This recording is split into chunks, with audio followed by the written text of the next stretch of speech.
오늘도 바람이 가는 길을 함께 동행해 주셔서 감사합니다.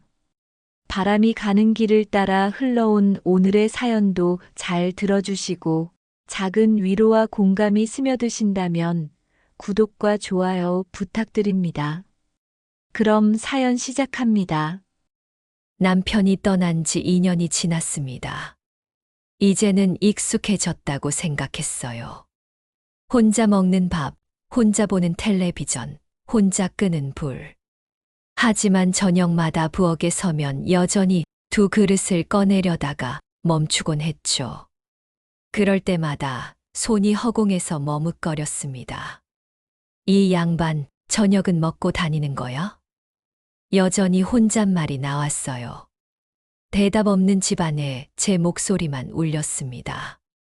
냉장고 문을 열면 작은 반찬통 몇 개가 전부였죠. 국 한 냄비를 끓이면 사흘은 먹어야 했어요. 입맛이 없었습니다. 그날도 평소처럼 학교에서 돌아왔습니다. 현관문을 열려는데 문 앞에 무언가 놓여 있었어요. 하얀 비닐봉지에 쌓인 반찬통이었습니다. 따뜻한 김이 새어나오고 있었죠. 뭐지? 주위를 둘러봤어요. 골목은 조용했습니다. 반찬통을 들어 올렸을 때 손에 온기가 전해졌어요. 이제 막 만든 음식 같았습니다. 봉지 위에 쪽지가 하나 붙어 있었죠. 입맛 없을 때 드세요. 필체는 서툴렀어요. 떨리는 손으로 쓴 것 같았습니다. 누가 보낸 걸까요? 배달차고일까? 하지만 제 이름은 어디에도 없었어요. 그냥 문 앞에 놓여 있을 뿐이었습니다. 집 안으로 들어가 반찬통 뚜껑을 열었어요. 김치찌개였습니다. 붉은 국물이 찰랑거렸죠. 김이 모락모락 올랐어요. 냄새가 좋았습니다. 누가 이걸? 반찬통을 자세히 봤습니다. 오래된 플라스틱 용기였어요. 뚜껑에 작은 스티커가 붙어 있었죠. 오라는 글씨가 희미하게 보였습니다. 낡아서 거의 지워질 뻔한 글씨였어요. 그날 저녁 저는 그 찌개를 먹지 않았습니다. 남의 것을 함부로 먹을 수 없었거든요. 냉장고에 넣어뒀죠. 내일 아침에 주인을 찾아봐야겠다고 생각했습니다. 다음 날 아침 현관문을 열었어요. 출근 준비를 하려던 참이었죠. 그런데 문 앞에 또다시 반찬통이 놓여 있었습니다. 이게 무슨... 이번엔 시금치 나물과 두부조림이었어요. 역시 따뜻했습니다. 같은 쪽지가 붙어 있었죠. 입맛 없을 때 드세요. 심장이 두근거렸어요. 이건 착오가 아니었습니다. 누군가 의도적으로 제 문 앞에 두고 간 거였어요. 누구지? 왜 나한테? 골목을 살폈습니다. 아무도 없었어요. 새벽 공기만 차갑게 흘렀죠. 맞은편 집들은 조용했습니다. 반찬통을 들고 안으로 들어왔어요. 손이 떨렸습니다. 어제 받은 김치찌개가 냉장고에 그대로 있었죠. 두 개의 반찬통을 식탁에 나란히 놓았습니다. 도대체 누가? 궁금했어요. 하지만 동시에 두려웠습니다.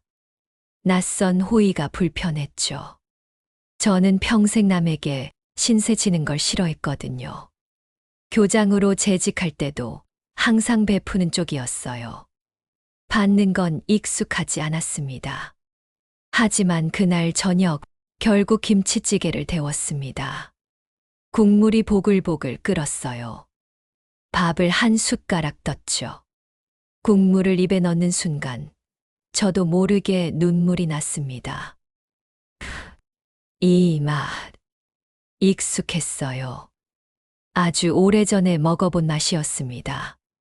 언제였더라, 어디서 먹었더라, 기억이 나지 않았어요. 하지만 분명 알고 있는 맛이었습니다. 그날 밤 저는 처음으로 밥 한 그릇을 다 비웠어요. 2년 만이었습니다. 빈 그릇을 보며 생각했죠. 내일은 이 반찬통을 돌려줘야겠다고. 주인을 꼭 찾아야겠다고. 하지만 마음 한편에선 다른 생각도 들었습니다. 내일도 또 올까? 문 앞에. 그날 밤 저는 오랜만에 따뜻한 잠을 잤습니다. 다음 날부터 반찬통은 계속 왔습니다. 격일로 왔어요. 월요일엔 된장찌개, 수요일엔 달곰탕, 금요일엔 미역국. 항상 따뜻했죠. 항상 같은 쪽지가 붙어 있었습니다. 입맛 없을 때 드세요. 저는 더 이상 거부하지 않았어요. 처음엔 미안한 마음이 컸습니다. 하지만 음식을 버릴 수도 없었죠. 그래서 먹었어요. 하나하나 다 먹었습니다. 그런데 이상했어요. 모든 음식이 익숙한 맛이었거든요. 김치찌개만 그런 게 아니었어요.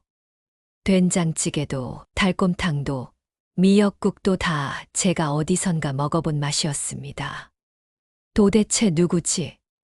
매일 아침 문 앞을 확인하는 게 습관이 됐어요. 반찬통이 있는 날엔 왠지 하루가 가벼웠습니다. 없는 날엔 조금 허전했죠. 어느 토요일 아침 저는 시장에 갔습니다. 장을 보러 갔어요. 오랜만이었죠.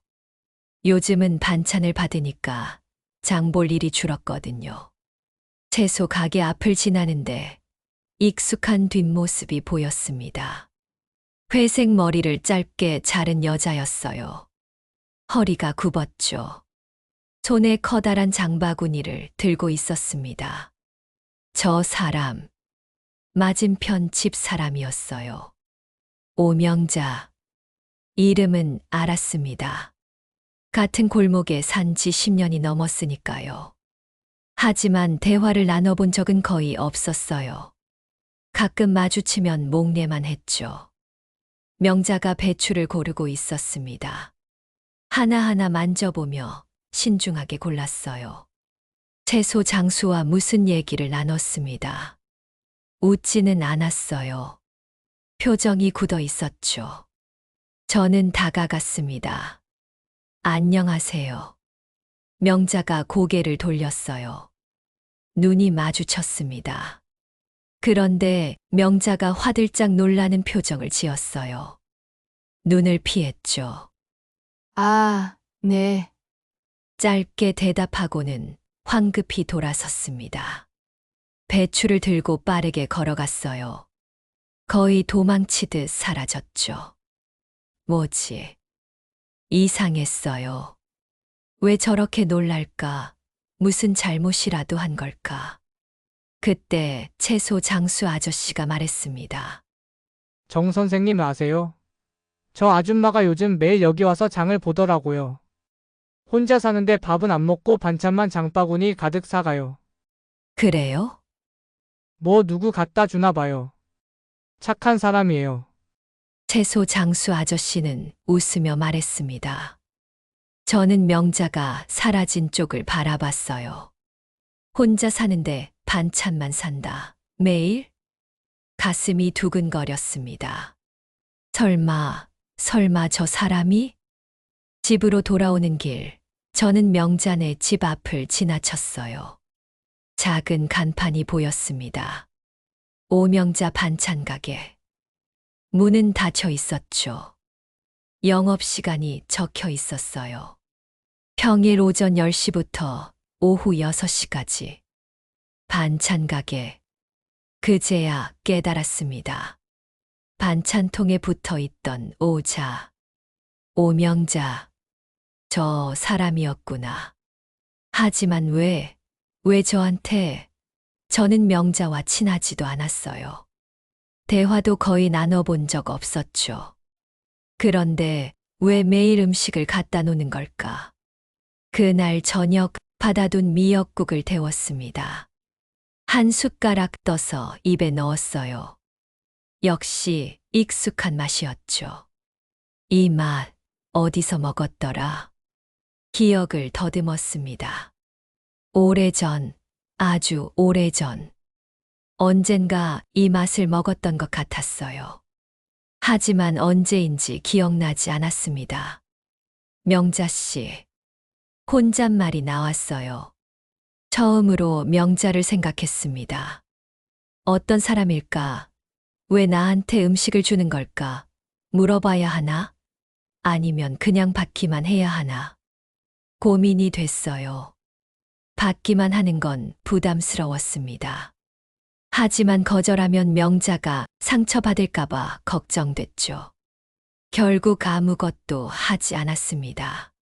그냥 받았어요. 매번 잘 먹었습니다. 그리고 빈 반찬통은 깨끗이 씻어서 문 앞에 놓아뒀죠. 그게 제가 할 수 있는 전부였습니다. 며칠이 지났어요.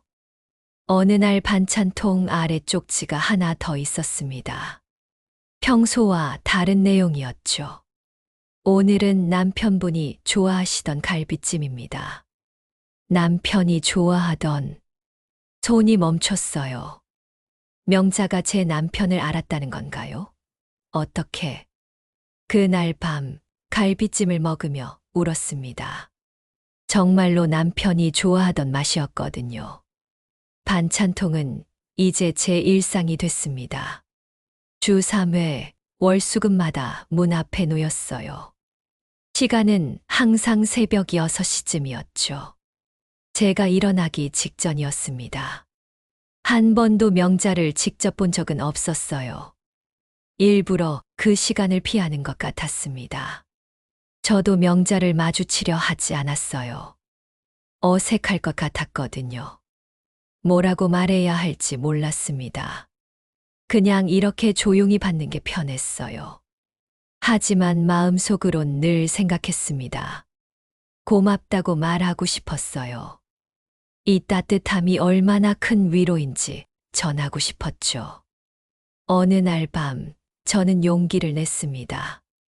빈 반찬통을 씻어서 문 앞에 놓았어요. 그리고 쪽지를 하나 붙였습니다. 잘 먹었습니다. 덕분에 따뜻한 밤이었어요. 떨리는 손으로 썼어요. 몇 번을 고쳤었는지 몰라요. 너무 격식을 차리는 것 같기도 하고, 너무 가볍게 쓰는 것 같기도 했죠. 결국 저 문장으로 정했습니다. 다음 날 아침 새 반찬통이 와 있었어요. 조기구이와 콩나물 무침이었습니다. 그런데 반찬통 아래 쪽지가 하나 더 있었죠. 혼자 드시지 말고 누군가와 나누세요. 가슴이 철렁했습니다. 무슨 뜻일까? 혼자 먹지 말라니? 하지만 저는 혼자잖아요. 남편도 떠났는데 누구랑 나눠 먹으라는 걸까? 그날 저녁 저는 옆집 방 노인을 불렀습니다. 81살 할아버지였어요. 역시 혼자 사셨죠. 가끔 마주치면 인사 나누는 사이였습니다. 박 선생님, 저녁 하셨어요? 아니, 아직. 그럼 같이 드실래요? 반찬이 많아서요. 박 노인이 놀란 표정을 지었어요. 하지만 이내 웃으며 고개를 끄덕였습니다. 그럼 고맙게. 그날 저녁 저는 처음으로 누군가와 밥을 먹었습니다. 2년 만이었어요.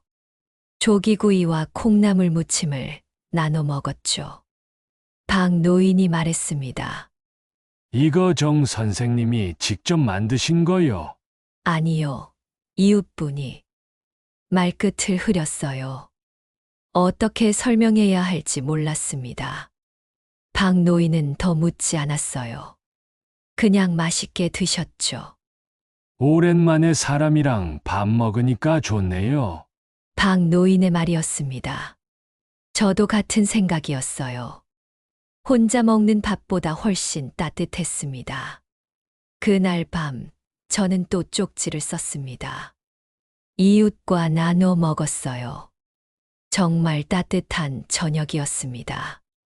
고맙습니다. 다음 날 아침 새 반찬통과 함께 답장이 왔어요. 그렇게 하세요. 음식은 나눠 먹을 때 더 맛있습니다. 왠지 눈물이 났습니다. 명자가 무슨 의미로 이런 말을 하는지 알 것 같았어요. 혼자 먹지 말라는 게 아니었어요. 외롭지 말라는 뜻이었죠. 그 후로 일주일에 한 번씩 박노인과 저녁을 먹었습니다. 가끔은 같은 층 김 선생님도 불렀어요. 명자가 보낸 음식을 나눠 먹었죠. 집이 조금씩 따뜻해졌습니다. 그러던 어느 날 쪽지에 이런 글이 적혀 있었어요. 요즘 건강하세요?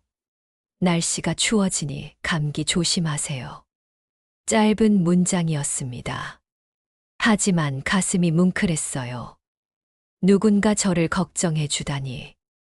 2년 동안 아무도 그런 말을 해주지 않았거든요. 저도 답장을 썼습니다. 덕분에 건강해요. 명자 씨도 몸조리 잘하세요. 처음으로 명자의 이름을 썼어요. 이제는 알고 있다는 걸 말하고 싶었습니다. 숨길 필요 없다고, 고맙다고 말하고 싶었죠. 하지만 다음 날 답장은 없었습니다. 반찬통만 덩그러니 놓여 있었어요. 쪽지도 없었죠. 왠지 불안했습니다. 뭔가 잘못된 걸까? 이름을 부른 게 실례였나? 일주일이 지났어요. 반찬통은 계속 왔습니다. 하지만 쪽지는 더 이상 없었어요. 그냥 음식만 놓여 있을 뿐이었죠. 저는 매일 답장을 썼습니다. 잘 먹었습니다. 고맙습니다. 건강하세요.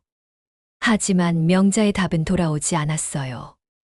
무언가 변했습니다. 느껴졌어요.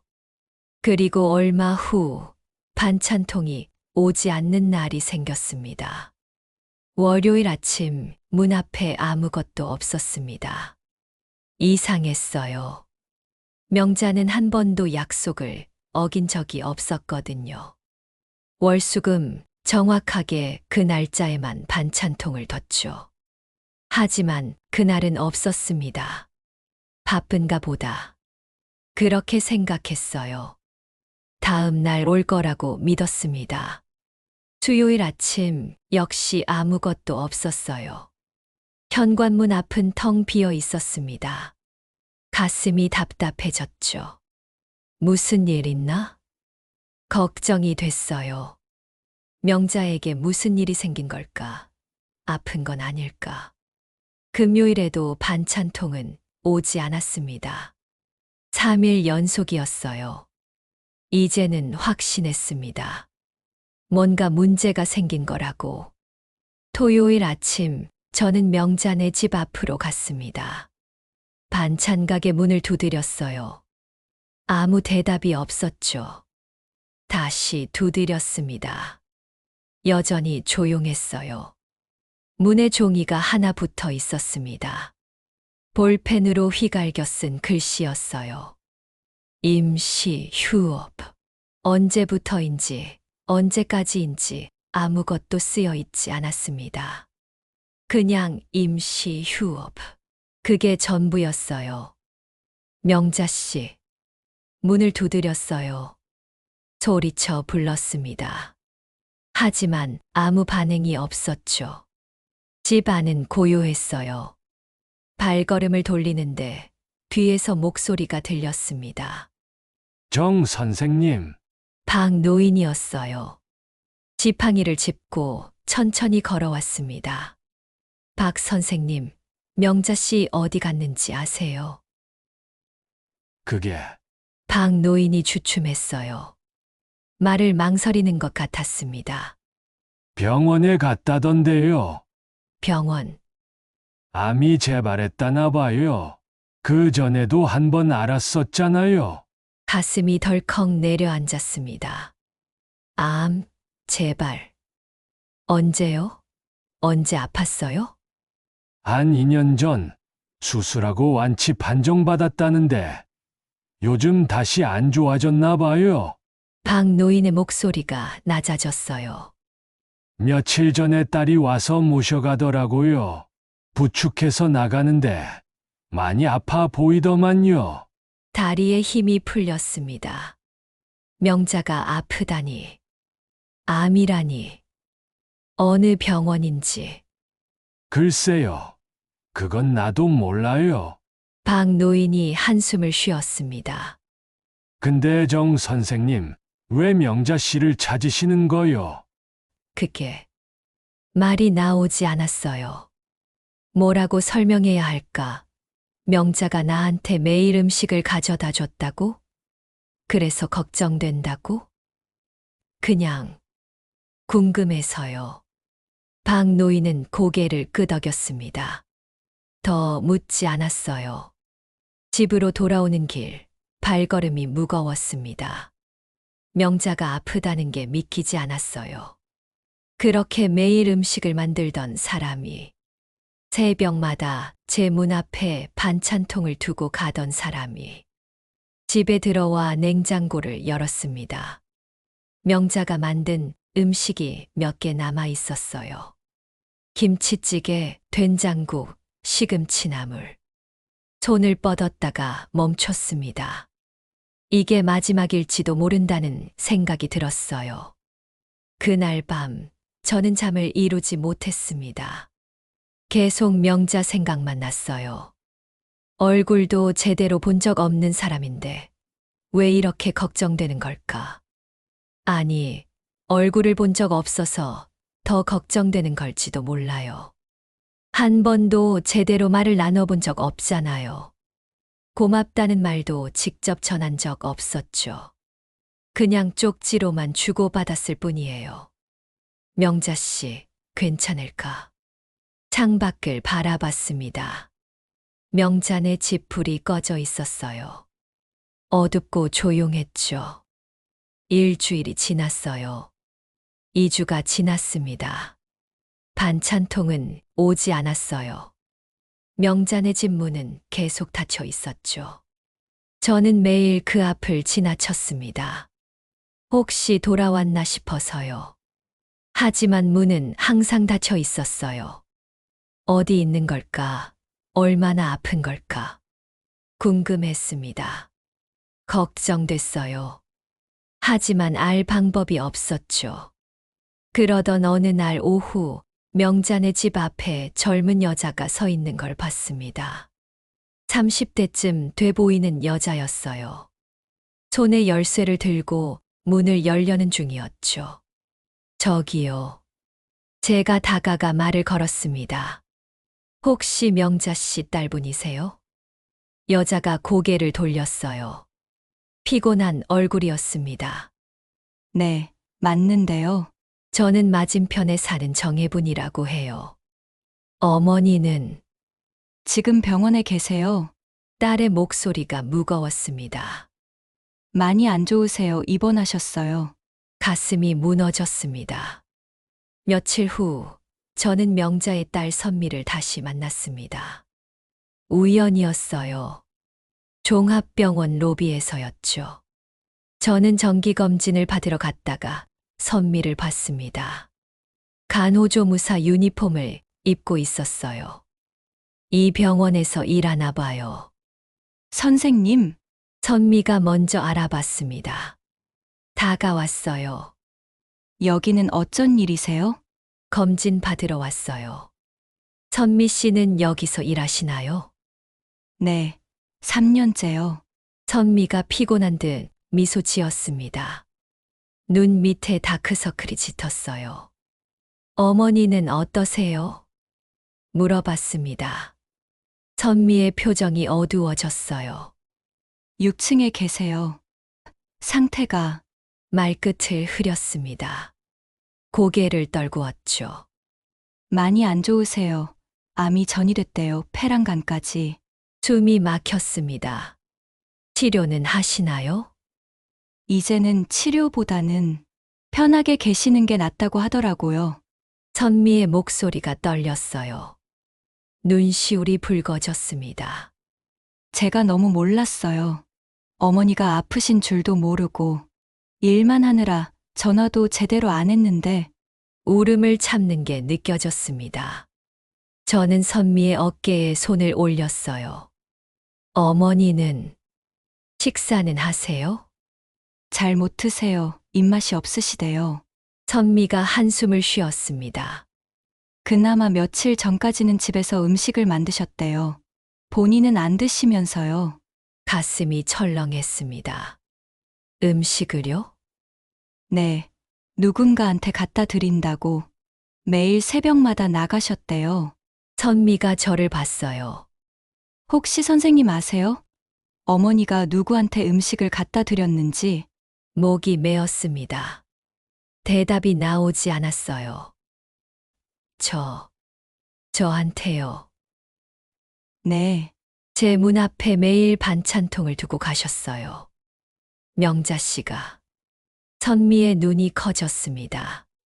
선생님한테요. 왜요? 저도 몰라요. 그냥 어느 날부터 갑자기 선미가 한참 말이 없었어요. 그러다 천천히 말했습니다. 어머니가 그러셨어요. 은혜를 갚고 싶다고. 누군가한테 빚진 게 있다고. 은혜요? 네, 자세히는 말씀 안 하셨어요. 그냥 꼭 갚아야 한다고만. 선미의 목소리가 낮아졌습니다. 그래서 아프신 몸으로도 매일 음식을 만드셨나 봐요. 본인 밥은 굶으면서요. 눈물이 났습니다. 참을 수 없었어요. 제가 몰랐어요. 명자 씨가 아프신 줄. 선생님 잘못이 아니에요. 선미가 고개를 저었습니다. 어머니는 절대 말씀 안 하시는 분이거든요.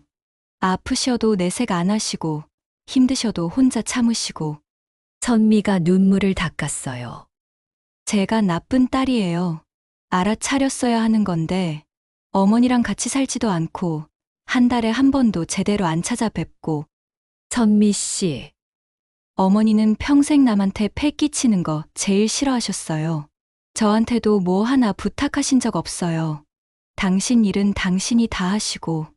선미의 목소리가 떨렸습니다. 그런 분이 누군가한테 음식을 갖다 드렸다는 게 얼마나 큰 마음이셨을까요?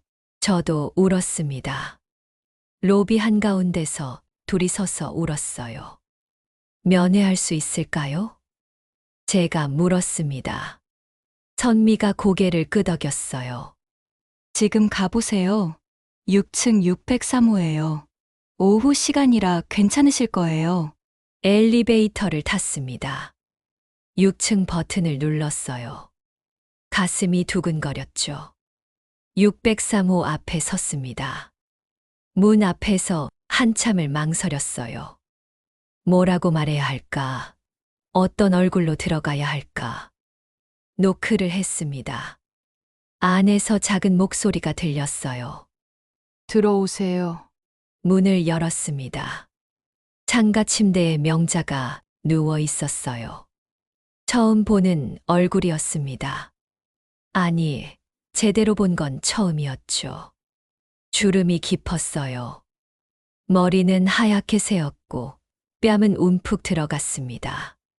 작은 몸이 이불 속에 파묻혀 있었어요. 누구세요? 명자가 물었습니다. 목소리가 약했어요. 정혜분이에요. 맞은편에 사는. 명자의 눈이 커졌습니다. 놀란 표정이었어요. 선생님, 네. 침대 옆으로 다가갔습니다. 명자는 고개를 돌렸어요. 저를 보지 않으려는 것 같았죠. 왜 오셨어요? 명자 씨가 안 보여서요. 걱정됐어요. 걱정은요? 저 같은 사람, 고맙다고 말하고 싶었어요. 제가 말했습니다. 명자가 다시 저를 봤어요. 매일 음식 갖다 주셔서요. 덕분에 많이 위로받았어요. 아니에요. 명자가 고개를 저었습니다. 저야말로 선생님한테 빚진 게 있어서, 빚이요? 네, 명자의 눈에 눈물이 고였어요. 오래전 일이에요. 선생님은 기억 못 하실 거예요. 말씀해 주세요. 명자가 한참 망설이다 입을 열었습니다. 제 아들이요. 선생님 남편분 학교 다녔어요. 심장이 뛰었습니다. 30년도 더 됐죠. 그때 저희 형편이 어려워서 급식비를 못 냈어요. 아들이 밥을 못 먹었죠. 명자의 목소리가 떨렸어요. 그걸 아신 교장 선생님이 선생님 남편분이 몰래 급식비를 대신 내주셨어요. 아들한테는 장학금이라고 하셨대요. 눈물이 흘렀습니다. 그것뿐이 아니었어요. 겨울에 외투도 사주시고 학용품도 챙겨주시고 덕분에 아들이 학교를 다닐 수 있었어요. 그런 일이 평생 잊을 수 없었어요. 그 은혜를요. 명자가 울었습니다. 그래서 갚고 싶었어요. 남편분이 돌아가셨다는 소식 듣고 선생님이 혼자 사신다는 거 알고 뭐라도 해드리고 싶었어요. 가슴이 무너졌습니다. 명자 씨, 미안해요. 아프면서까지 폐를 끼쳐서. 무슨 말씀을요? 제가 명자의 손을 잡았습니다. 차갑고 마른 손이었어요. 고마워요. 정말 고마워요. 그날 우리는 한참을 울었습니다. 명자는 일주일 후에 세상을 떠났습니다. 선미한테서 연락을 받았어요. 조용히 가셨다고 했습니다. 아프지 않게, 편안하게. 장례식장에 갔습니다. 작은 빈소였어요. 조문객도 많지 않았죠. 명자는 조용히 사신 분이었으니까요. 영정사진 속 명자는 웃고 있었습니다. 제가 본 적 없는 얼굴이었어요. 활짝 웃는 얼굴, 따뜻한 미소. 이런 얼굴이었구나. 선미가 다가왔습니다. 붉게 부은 눈으로요. 와주셔서 감사해요, 선생님. 당연히 와야죠. 선미가 봉투 하나를 건넸어요. 어머니가 드리래요. 제게 맡기셨어요. 이게 뭔가요? 편지래요. 꼭 드리라고 하셨어요. 봉투를 받았습니다. 손이 떨렸어요. 집에 가서 열어봤습니다. 편지와 사진 한 장이 들어 있었어요. 사진엔 초등학생 남자아이가 서 있었습니다. 교복을 입고 환하게 웃고 있었죠. 옆에 제 남편이 서 있었어요. 남편도 웃고 있었습니다. 편지를 폈습니다. 떨리는 글씨로 쓰여 있었어요. 정혜분 선생님께 먼저 이렇게 편지로 인사드리는 걸 용서해 주세요. 직접 말씀드리고 싶었지만 용기가 나지 않았습니다. 선생님 기억하시나요? 30년 전 그때를요. 제 아들 민수가 선생님 남편분 학교에 다닐 때요. 저는 그때 너무 가난했습니다. 남편은 사고로 일찍 떠났고 저 혼자 아이들을 키웠어요. 반찬 가게를 시작한 지 얼마 안 됐을 때라 형편이 정말 어려웠죠. 급식비를 낼 수 없었어요. 아들이 학교에서 밥을 못 먹는다는 걸 알았을 때 얼마나 마음이 아팠는지 모릅니다. 어머니로서 자격이 없다고 생각했어요. 그때 교장 선생님이 몰래 도와주셨습니다. 아들한테는 장학금이라고 말씀하셨대요. 하지만 저는 알았어요. 교장 선생님이 개인적으로 내주신 거라는 걸요. 그것뿐이 아니었습니다. 외투도, 학용품도, 심지어 명절 때는 쌀도 보내주셨어요. 모두 학교 이름으로요. 덕분에 민수는 무사히 학교를 졸업했습니다. 지금은 서울에서 잘 살고 있어요. 가정도 꾸렸죠. 평생 은혜를 잊지 못했습니다. 갚고 싶었어요. 하지만 어떻게 해야 할지 몰랐습니다. 그러다 교장 선생님이 돌아가셨다는 소식을 들었어요. 선생님이 혼자 남으셨다는 것도요. 그때부터 지켜봤습니다.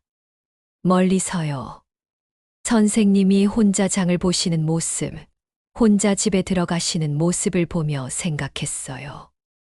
뭐라도 해드리고 싶다고. 그래서 음식을 만들었습니다. 교장 선생님이 좋아하시던 맛으로요. 가게 단골이셨거든요. 어떤 음식을 좋아하시는지 다 알고 있었어요. 아팠지만 괜찮았습니다. 선생님이 제 음식을 드신다는 것만으로 행복했어요. 그 은혜를 조금이라도 갚는 것 같아서요. 미안합니다. 이렇게 떠나서요. 끝까지 제대로 인사도 못 드리고. 하지만 후회는 없습니다. 선생님께 따뜻한 밥 한 그릇이라도 드릴 수 있어서 감사했어요. 부디 건강하세요. 혼자 드시지 마시고 누군가와 나누세요. 그게 제 마지막 부탁입니다. 고맙습니다, 선생님. 오명자 올림. 편지를 읽으며 울었습니다. 한참을 울었어요. 남편이 그런 일을 했었구나. 그래서 명자가 그렇게 고마워했구나. 그래서 아픈 몸으로도 음식을 만들었구나. 사진을 다시 봤습니다. 환하게 웃는 아이. 그 옆에 남편. 둘 다 행복한 얼굴이었어요. 여보. 혼잣말이 나왔습니다. 당신이 뿌린 씨앗이 이렇게 돌아왔네요. 30년 만에요. 그날 밤 저는 남편 제사상을 차렸습니다. 명자가 만들어준 마지막 음식으로요. 냉동실에 얼려뒀던 갈비찜이었어요. 여보, 명자 씨가 만든 갈비찜이에요. 당신이 좋아하던 그 맛이래요. 촛불을 켰습니다. 향을 피웠어요. 고마웠다고 전해주세요. 저 대신요. 그날 밤 저는 평안하게 잠들었습니다. 명자의 장례를 치르고 일주일이 지났습니다. 집으로 돌아왔어요. 텅 빈 집이었죠. 하지만 예전처럼 외롭지는 않았습니다. 명자의 편지가 있었으니까요. 부엌으로 갔습니다. 싱크대 위에 명자의 반찬통이 놓여 있었어요. 마지막으로 받았던 그 반찬통. 깨끗이 씻어서 보관해뒀던 거예요. 손으로 만졌습니다. 낡은 플라스틱 용기. 뚜껑에 오자가 희미하게 남아 있었죠. 이 작은 그릇이 제 삶을 얼마나 따뜻하게 했는지, 얼마나 큰 위로가 됐는지. 냉장고를 열었습니다. 재료가 가득했어요. 며칠 전에 장을 봐뒀거든요. 요즘은 장 보는 게 즐거웠습니다. 무얼 만들까 생각하는 게 좋았어요. 김치찌개를 끓였습니다. 명자가 만들어주던 그 맛으로요. 레시피를 기억하고 있었어요. 맛을 보며 조금씩 따라 만들었죠. 국물이 보글보글 끓었습니다. 익숙한 냄새가 났어요. 명자의 냄새. 아니, 이제는 제 냄새이기도 했습니다. 찌개를 반찬통에 담았습니다. 명자의 그 반찬통에요. 뚜껑을 닫고 비닐봉지에 싸서 문 앞에 놓았어요. 그리고 쪽지를 하나 붙였습니다. 입맛 없을 때 드세요. 명자가 항상 써주던 그 문장. 이제는 제가 쓰는 문장이 됐습니다. 맞은편을 바라봤어요. 명자네 집은 여전히 닫혀 있었습니다. 선미가 정리 중이라고 했어요. 곧 세입자가 들어올 거래요. 하지만 괜찮았습니다. 명자는 떠났지만 명자의 마음은 여기 남아 있으니까요. 이 반찬통 안에, 이 음식 속에. 다음 날 아침 반찬통이 사라져 있었습니다. 누가 가져갔을까? 박노인일까? 아니면 다른 이웃? 상관없었어요. 누군가 따뜻한 음식을 먹었다면 그걸로 충분했습니다. 그날부터 저는 매일 음식을 만들었습니다. 김치찌개, 된장국, 미역국, 갈비찜. 명자가 만들어주던 모든 음식들을요. 그리고 조금씩 나눠줬어요. 박 노인한테, 김 선생님한테, 옆집 젊은 부부한테. 가끔은 명자네 집 문 앞에도 놓았습니다. 혼자 드시지 말고 누군가와 나누세요. 명자가 했던 말. 이제 저도 똑같이 했습니다. 빈 반찬통은 항상 돌아왔어요. 깨끗이 씻겨서요. 가끔 쪽지가 붙어 있었습니다. 잘 먹었습니다. 고맙습니다. 덕분에 따뜻했어요. 제가 명자한테 썼던 그 말들. 이제는 다른 사람들이 제게 쓰는 말이 됐죠. 한 달이 지났습니다. 저는 더 이상 외롭지 않았어요. 매일 누군가와 밥을 나눴습니다. 음식을 만들고, 나누고, 함께 먹었어요.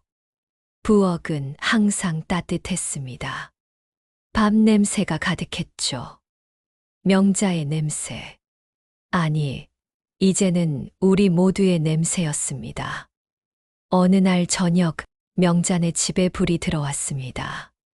새 세입자가 이사 온 거예요. 젊은 여자였습니다. 혼자 사는 것 같았어요. 다음 날 아침, 저는 미역국을 끓였습니다. 반찬통에 담아서 새 이웃문 앞에 놓았어요. 쪽지를 붙였죠. 입맛 없을 때 드세요. 명자의 문장. 이제는 제 문장. 그리고 누군가에게 전해질 문장. 저녁에 빈 반찬통이 돌아와 있었습니다. 쪽지가 붙어 있었어요. 고맙습니다. 혼자 먹기 아까운 맛이었어요. 웃음이 났습니다. 따뜻한 웃음이었어요. 명자, 당신이 시작한 이 따뜻함이 계속 이어지고 있어요. 당신이 떠났지만 당신의 마음은 여전히 이 골목에 남아 있답니다. 그날 밤, 저는 명자의 편지를 다시 읽었습니다. 마지막 문장에 눈이 머물렀어요. 혼자 드시지 마시고 누군가와 나누세요. 네, 명자 씨. 약속할게요. 혼잣말이 나왔습니다. 당신이 제게 해주신 것처럼 저도 다른 사람들에게 할게요. 창밖을 봤습니다. 골목의 불빛들이 하나둘 켜졌어요. 저마다의 집에서 저마다의 저녁을 준비하는 중이겠죠. 하지만 이제 우리는 혼자가 아니었습니다. 이 음식으로, 이 따뜻함으로 연결돼 있었으니까요. 고맙습니다, 명자 씨. 가르쳐 주셔서요. 나누는 것이 얼마나 따뜻한 일인지. 1년이 흘렀습니다. 계절이 한 바퀴 돌았어요. 명자가 떠난 겨울에서 다시 겨울이 왔습니다. 하지만 저는 더 이상 춥지 않았어요. 부엌은 항상 따뜻했고 집은 늘 밥 냄새로 가득했으니까요. 오늘도 새벽에 일어났습니다. 부엌으로 갔어요. 싱크대 위에 반찬통이 3개 놓여 있었죠. 오늘 나눠줄 음식들이었습니다. 김치찌개를 끓였어요. 명자의 레시피로요. 이제는 눈 감고도 만들 수 있었습니다. 국물 맛을 보니 딱 좋았어요. 두부조림도 만들었습니다. 박 노인이 좋아하시는 반찬이에요. 간을 조금 세게 했죠. 어르신들은 싱거운 걸 싫어하시니까요. 시금치나물도 무쳤습니다. 새 이웃 은지 씨를 위해서요. 채식주의자라고 했거든요. 3개의 반찬통에 음식을 담았습니다. 뚜껑을 닫고 비닐봉지에 하나씩 싸서 문 앞에 놓았어요. 쪽지도 붙였죠. 입맛 없을 때 드세요. 항상 쓰는 문장. 하지만 쓸 때마다 새로웠습니다. 누군가에게 위로가 될 거라는 생각에 가슴이 따뜻해졌어요. 현관문을 나섰습니다.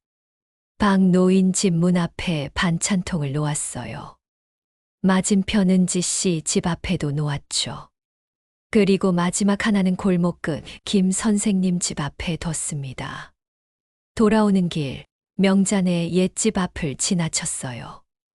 이제는 은지 씨가 사는 집이지만 여전히 명자네 집이라고 부르게 됐습니다. 문 앞에 화분이 놓여 있었어요. 은지 씨가 가꾸는 꽃이었죠. 빨간 동백꽃이 피어 있었습니다. 예쁘네. 중얼거렸어요. 명자도 꽃을 좋아했을 것 같았습니다. 집으로 돌아와 차를 끓였어요. 명자가 좋아하던 국화차였습니다. 선미한테 물어봤죠. 어머니가 좋아하시던 차가 뭐냐고. 차를 마시며 창밖을 봤습니다. 골목이 조용히 깨어나고 있었어요.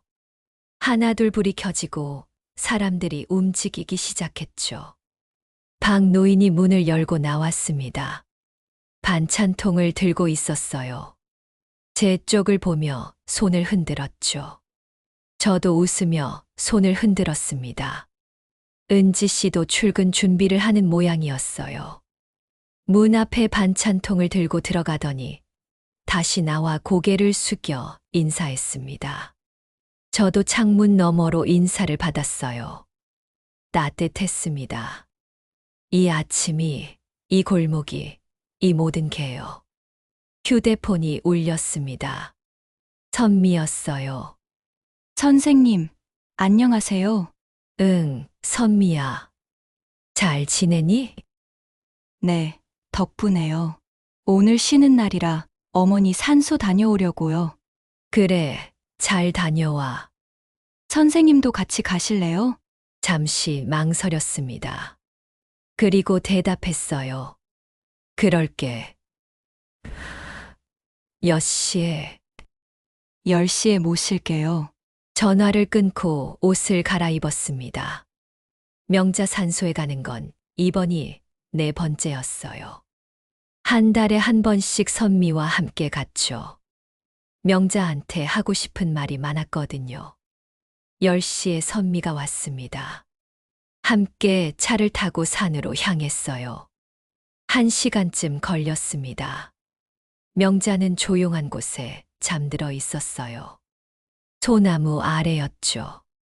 햇살이 따뜻하게 비치는 곳이었습니다. 어머니, 저 왔어요. 선미가 먼저 절을 했습니다. 저도 따라 절했어요. 명자 씨, 저예요. 해분이요. 무릎을 꿇고 앉았습니다. 비석을 손으로 쓰다듬었어요. 차가웠지만 곧 제 손의 온기가 전해졌습니다. 요즘 바빠요. 매일 음식 만들어서 나눠주느라요. 혼잣말처럼 말했습니다. 명자 씨가 하던 것처럼요. 박노인한테도, 은지 씨한테도, 김 선생님한테도 다들 잘 먹는데요. 바람이 불었어요. 소나무 가지가 흔들렸죠. 명자 씨 레시피 그대로 만들어요. 맛이 똑같다고들 해요. 처음엔 자신 없었는데 이제는 제법 되는 것 같아요. 선미가 옆에서 조용히 듣고 있었습니다. 알아요? 골목이 많이 달라졌어요. 사람들이 서로 음식을 나눠요. 제가 시작했는데 이제는 다들 따라 하더라고요. 웃음이 나왔어요. 박노인은 젓갈을 담가서 나눠주시고 김 선생님은 빵을 구워서 주시고 은지 씨는 샐러드를 만들어요. 매일 누군가의 음식이 누군가에게 전해지죠. 가슴이 벅찼습니다. 명자 씨가 만든 거예요. 이 따뜻함이요. 당신이 시작한 일이에요. 눈물이 났습니다. 참지 않았어요. 그냥 흘러내리게 뒀죠. 고마워요. 외로움이 뭔지 알려줘서요. 그리고 그 외로움을 어떻게 이겨내는지도요. 선미가 제 어깨에 손을 올렸습니다. 혼자가 아니라는 걸 깨달았어요. 우리 모두 연결돼 있다는 것도요. 음식으로, 마음으로. 한참을 그렇게 앉아 있었습니다. 명자와 대화하듯이요. 다음에 또 올게요. 선미랑 같이요. 그때는 명자 씨가 좋아하던 송편 만들어 올게요. 일어서려는데 선미가 말했습니다. 선생님, 어머니가 행복하셨을 것 같아요. 응, 선생님 같은 분한테 음식 만들어 드릴 수 있어서요. 그게 어머니한테는 기쁨이었을 거예요. 선미의 목소리가 떨렸어요. 어머니는 평생 받기만 하셨대요. 남편 잃고 가난하게 살면서 늘 도움받는 입장이었죠. 그게 너무 괴로우셨나 봐요. 선미야, 그런데 선생님한테는 베풀 수 있었잖아요. 처음으로요. 그게 얼마나 큰 의미였을지 상상이 돼요. 눈물이 또 났습니다. 내가 더 고마워해야지, 명자 씨한테. 그런 기회를 준 것도 감사한 일이니까. 선생님은 정말 좋은 분이세요. 선미가 울었습니다. 저도 울었어요. 둘이 명자 앞에서 한참을 울었습니다. 돌아오는 길, 차 안이 조용했어요. 하지만 편안한 침묵이었습니다. 선미야, 저녁 먹고 가. 괜찮아요. 집에 가서. 내가 해줄게. 명자 씨 레시피로. 선미가 저를 봤습니다. 눈이 반짝였어요. 정말요? 응, 명자 씨 딸이잖아. 어머니 손맛 그리울 때 있지? 선미가 고개를 끄덕였습니다. 눈물이 또 글썽였어요. 집에 와서 저녁을 준비했습니다.